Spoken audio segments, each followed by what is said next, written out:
breaking news on the OU beat. After 10 seasons, Lon Kruger has decided to retire. A little bit of a surprise, I think, to a lot of people. Eric, what was your initial reaction to the news? I was like a lot of people. I was surprised, but not completely shocked because you're looking at a coach who's coached for 35 years. He's been at Oklahoma for 10 years. He's 68 years old. And I think there was going to come a time when this day would come. And I think now is a perfect time for him to leave. You're looking at a guy who really left the program in a lot better shape than when he found it. Yeah, he did, didn't he?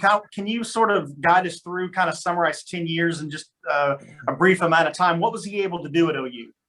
Well, when he took over the program, they were really struggling. They only won 27 games in Jeff Capel's last 2 seasons, and they needed someone to right the ship. And when you looked at Lon Kruger's career, he was able to do that at Texas Pan American when his first job. He did it at Kansas State when he took them to 4 different NCAA tournaments. He took Florida to a Final Four. I think wherever he stopped, he was able to rebuild, and that was exactly what Oklahoma was looking at. Now, the 10 years he spent at Oklahoma is longer than anywhere he spent during his college coaching career. This was home for him longer than any other school. I think that's a good sign for Oklahoma. It shows how much he valued Oklahoma. And for Oklahoma, they needed that type of coach that could really build them up to where they're at now. This is a good job and a good program.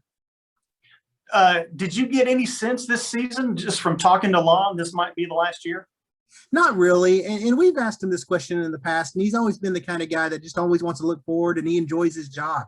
I think he really did. And you just wonder how much this season with COVID, with the rules, with not being around the players, how much did that take out of him? You know, here's a coach who's been here 68, he's 68 years old. He's been coaching 35 years. It probably did take a toll. It would take a toll on younger, fresher coaches as well. So you just wonder if that really kind of helped him, lead him toward deciding to retire or not. Let's talk a little bit about the future, Eric. It's a little different now, college basketball, than 10 years ago when Kruger was hired. Can you talk a little bit about what type of job OU is, and as well as who they might be looking for, what type of coach they might be looking for? Yeah, you're exactly right, Patrick, when you say this is a different job. I mean, in 2011, you didn't have the name, image, and likeness thing coming up on you. You didn't have the transfer portal. I think this is recruiting somebody a whole different animal with this transfer portal. There's going to be a lot of movement. We already saw some today within the OU program with Trey Phipps, a freshman guard, deciding to leave the program. So I think it's so much different from when Lon Kruger was just coaching basketball and recruiting, and everyone knew what the situation was. This is a fast evolving profession. I think Oklahoma is going to need to find a coach that fits that bill, that can adjust to that. Now, looking forward, we still don't know what kind of players are going to come back. We don't know Austin Reeves' decision to come back or not. Brady Manick, those are 2 big names. I anticipate them moving on and starting their professional careers, but you never know. So I think it's going to be interesting to see what kind of coach they bring in, what kind of recruiter they bring in. And we just talked about the transfer portal. Is that something that this new coach will have to deal with, is maybe finding transfers to come in and immediately impact this basketball program? Eric, do you have any sense of kind of how the OU basketball job is viewed nationally? I mean, OU is a football powerhouse. We all know that. But the basketball job's a decent job. It really is. I mean, I had an opportunity to talk to Nate Opes earlier this year, the Alabama basketball coach, and we talked about that. You know, he's at a football school, but Alabama plays really good basketball, and I think that's what Oklahoma is. It's a football school that plays really good basketball.